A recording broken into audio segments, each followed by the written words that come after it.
Hi, I'm doctor Swapna, fertility consultant, Komali fertility centre, Guntur. So ఇవాళ మనం gestational diabetes mellitus అంటే ఏంటి, అసలు అది ప్రెగ్నెన్సీలో ఎందుకు వస్తుంది తెలుసుకుందాం. సో ఇప్పుడు జీడిఎం అంటారు, అంటే ప్రెగ్నెన్సీలో డయాబెటీస్ వస్తుంది. ఇప్పుడు ఓవర్ డయాబెటీస్ అని జీడిఎం అంటారు. ఓవర్ డయాబెటిక్ అంటే already before pregnancy it self the ladies diabetic అనమాట. అంటే ప్రెగ్నెన్సీకి ముందరే ఆమెకి షుగర్ ఉంది, దాన్ని ఓవర్ డయాబెటిక్ అంటారు. కానీ కొంతమంది ప్రెగ్నెన్సీలో షుగర్ వస్తుంది అనమాట, దాన్ని జీడిఎం జెస్టేషనల్ డయాబెటీస్ మెలిటస్ అంటారు. యూజువల్ గా ఇది మనం 20 వీక్స్ అప్పుడు మనము టెస్ట్ చేస్తాం అనమాట. అంటే 5వ నెల అప్పుడు తినక ముందు తిన్న తర్వాత బ్లడ్ షుగర్ లెవెల్స్ చెక్ చేస్తూ ఉంటాము. అది ఈ ప్రెగ్నెన్సీలో డయాబెటిక్ మదర్స్ వాళ్ళకి ఎటువంటి ప్రమాదాలు ఉంటాయి, బేబీ మీద ఎటువంటి ప్రమాదాలు ఉంటాయి వాళ్ళు తెలుసుకుందాం. సో మనం మామూలుగా షుగర్ అంటే ఏంటండి, షుగర్ ఎక్కువగా ఉంది అంటే ఫుడ్ డైట్ కంట్రోల్ చేసుకొని ఇన్సులిన్ లేదంటే షుగర్ కంట్రోల్ టాబ్లెట్స్ వాడాలి. కానీ ప్రెగ్నెన్సీలో డయాబెటీస్ ఎక్కువ అవ్వడం వల్ల ఏమవుతుంది అంటే, సపోజ్ ఆవిడకి ఆల్రెడీ ప్రెగ్నెన్సీ ముందరే డయాబెటీస్ ఉందనుకోండి, డయాబెటీస్ కంట్రోల్ లో లేకుండా ఆవిడ కన్సీవ్ అయిపోతే గన బేబీకి అవయవాల లోపాలు ఎక్కువగా ఉండే అవకాశం ఉంది. సో స్పైనల్ కార్డ్ డిఫెక్ట్స్ అని, న్యూరల్ ట్యూబ్ డిఫెక్ట్స్ అని, హార్ట్ లో హోల్ అని, ఇట్లాంటి కొన్ని అనామలీస్, బిడ్డకి అవయవాల లోపాలు వచ్చే అవకాశం ఉంటుంది. ఇది ఎవరికి అంటే ఆల్రెడీ ప్రెగ్నెన్సీకి ముందరే షుగర్ ఉంది, కానీ షుగర్ కంట్రోల్ చేసుకోకుండా మీరు ప్రెగ్నెన్సీ ప్లాన్ చేసుకుంటే ఇలా బేబీకి అవయవాల లోపాలు వచ్చే ప్రమాదం ఉంటుంది. సో HbA1c అంటారు.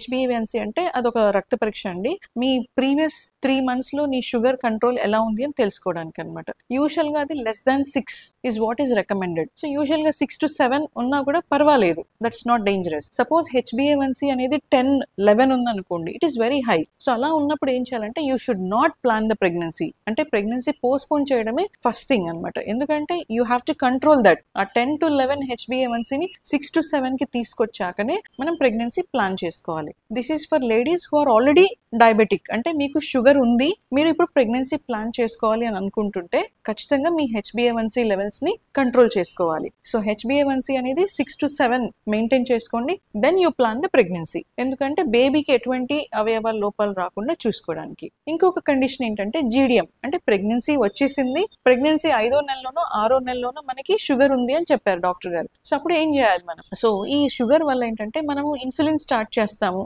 లేదా కొంతమంది టాబ్లెట్స్ తో కూడా షుగర్ కంట్రోల్ అయిపోతుంది అనమాట. ఈ మదర్ లో అసలు ఆ డయాబెటీస్ అంటే ఏంటి, షుగర్ లెవెల్స్ ఎక్కువగా ఉన్నాయి. సో బేబీ ఏం చేస్తుంది అంటే, బేబీకి ఈ షుగర్ లెవెల్స్ ఎక్కువ ఉండటం వల్ల బేబీలో ఇన్సులిన్ లెవెల్స్ అనేవి పెరిగిపోతాయి. So this insulin also will cause excess adipose tissue. So మీరు చూస్తే డయాబెటిక్ మదర్స్ కి బిగ్ బేబీస్ పుడతారు అనమాట. సో నార్మల్ మనకి బేబీ వెయిట్ అనేది 3 నుంచి 3.5 kgs ఇస్ ఎక్సలెంట్ వెయిట్ పుట్టినప్పుడు. అదే 4 kgs 4.5 4.7 బేబీ వెయిట్ ఉంది అంటే ఖచ్చితంగా మదర్ కి డయాబెటీస్ ఉండి ఉంటది అనేసి మనం గెస్ చేయొచ్చు. సో దీన్ని మ్యాక్రోజోమియా అంటారు. సో తల్లికి షుగర్ ఉండటం వల్ల బిడ్డ అధికంగా బరువు ఉండే అవకాశం ఉంటుంది. తర్వాత ప్రెగ్నెన్సీ పీరియడ్ లో మనం స్కాన్స్ చేస్తున్నప్పుడు ఉమ్మనీరు ఎక్కువగా ఉంది, పాలీహైడ్రామియస్ అంటారు. సో ఉమ్మనీరు ఎక్కువగా ఉంటుంది, బిడ్డ బరువు కూడా ఎక్కువగా ఉండే అవకాశం ఉంటుంది అనమాట. అండ్ సడన్ ఐయుడీస్ అంటే ఈ షుగర్ బాగా డ్రాప్ అయినప్పుడు కానీ ఈ ఫ్లక్చువేట్ అవ్వడం వల్ల బేబీ కూడా కొన్నిసార్లు సడన్ గా డెత్ అయ్యే అవకాశం ఉంటుంది అనమాట పొట్ట లోపలే. సో ఇవన్నీ అలార్మింగ్ సైన్స్ అనమాట. అంటే బిడ్డ కదలికల్ని మీరు చాలా గమనిస్తూ ఉండాలి. అండ్ ప్రతి నెల స్కానింగ్ కి వెళ్ళినప్పుడు బిడ్డ ఎదుగుదల ఎలా ఉంది,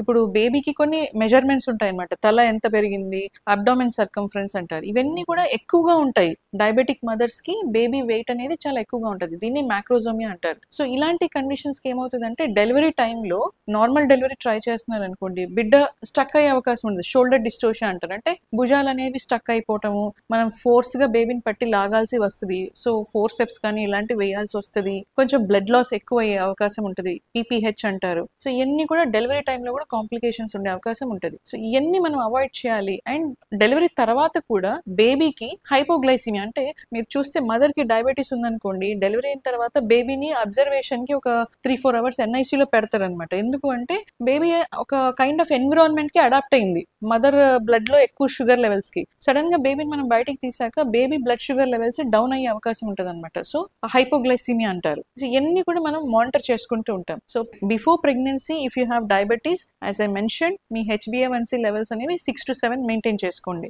అదే డ్యూరింగ్ ప్రెగ్నెన్సీ అనుకోండి, ఎంత మెయింటైన్ చేయాలి అంటే ఫాస్టింగ్ బ్లడ్ షుగర్స్ అనేది 90 టు 95 మధ్యలో ఉంటే వెరీ గుడ్. అండ్ తిన్న తర్వాత పోస్ట్ ప్రాండియల్ అంటారు, అది 120 మాక్సిమం 120 టు 140 మనకి షుగర్ లెవెల్స్ ఉంటే కనుక వెరీ గుడ్ మెయింటెనెన్స్ అనమాట. కొంతమందికి 200-250 ఉందంటే it is very very abnormal. So మనం ఇన్సులిన్ డోస్ ఖచ్చితంగా పెంచాల్సి ఉంటుంది. సో ఇదర్ ఇన్సులిన్ కానీ షుగర్ టాబ్లెట్స్ కానీ వాడుతూ మనం రెగ్యులర్ గా సీరియల్ స్కానింగ్స్ చేయించుకుంటూ బిడ్డ ఎదుగుదల ఎలా ఉందో చూసుకుంటూ ఉండాలి. అండ్ డెలివరీ అనేది ఖచ్చితంగా మంచి గుడ్ హాస్పిటల్స్ లో డెలివరీ అవ్వాల్సి ఉంటుంది. ఎందుకంటే నేను మీకు ఇంతకుముందు చెప్పాను, ఆ డెలివరీ టైంలో కాంప్లికేషన్స్ ని అవాయిడ్ చేయాలి అండ్ బేబీని కూడా మంచి NICU లో పెట్టి అబ్జర్వేషన్ చేయాల్సి ఉంటుంది అనమాట. So this is all about diabetes before pregnancy and during pregnancy. Thank you.